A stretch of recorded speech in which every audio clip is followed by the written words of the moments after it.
Dahil sa magandang laro na ipinapakita ni Kai Sotto sa FIBA at maging sa Japan B1 B-League ay napag-uusapan ang NBA chance ni Kai Sotto sa paparating na 2025 dahil sa kada taon ay meron talagang chance ang lahat ng players na maging isang NBA player, lalong-lalo na kung talagang nagpupush ang mga players na ito para umabot sa NBA. Sa FIBA nagawa ng gilas na manalo laban sa team ng Latvia at na-break pa ng gilas ang no-win record laban sa team ng New Zealand at isa nga si Kai Sotto sa angat ang stats sa mga larong ito at ngayon sa kasalukuyang ongoing na FIBA Asia Cup qualifiers maganda-ganda ang average na nagagawa ni Kai. Kita yan sa kanyang stats. Nagpaulan naman ng tres ang isa pang Pinoy player sa KBL na si Justin Gutang. Simula sa play na ito, naiwan sa 3-point area si Justin Gutang, sinusubukan ng defender na humabol para sa depensa pero Justin Gutang nakabitaw na ng isang tres, pasok ang kanyang tira dito. Halos sa parehong spot pumuesto itong si Justin Gutang, nakahabol na ang defender sa pagkakataon na ito pero pumasok pa rin ang attempt ni Justin sa play na ito. Maganda ang ipinakitang laro ni Justin Gutang sa Seoul Samsung Thunders, may hassle talaga sa pakikipag-agawan para sa rebound at meron ring depensa. At dito nga block ang inabot ng kalaban mula dito kay Justin.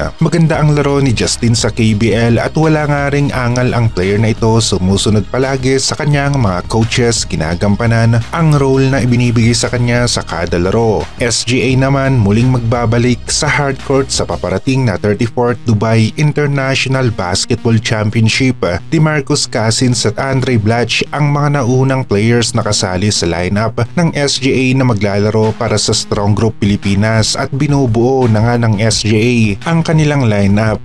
Ren Sabando makikita kaya ulit natin sa lineup ng SGA ngayon para sa Dubai International Basketball Championship kasama sina DeMarcus Cousins at malalaman natin yan habang papalapit ang laro at kinokompleto ng SGA ang kanilang lineup. Sa January na nga ang Dubai International Basketball Championship at tuluyan na kayang makuha ng SGA ang championship title ngayong taong 2025. Ang Al Riyadi ang champion last season at ngayong 2025 season ay ito na kaya ang taon para sa team naman ng SGA. Muling magbabalik ang Koshigaya Alpha sa hardcourt bago matapos ang taon at back-to-back games ang kanilang laro. Gustong makabawi ng Koshigaya sa kanilang losing streak at mukhang magagawa ng Koshigaya Alphas na manalo laban sa team ng Shiga Lakes.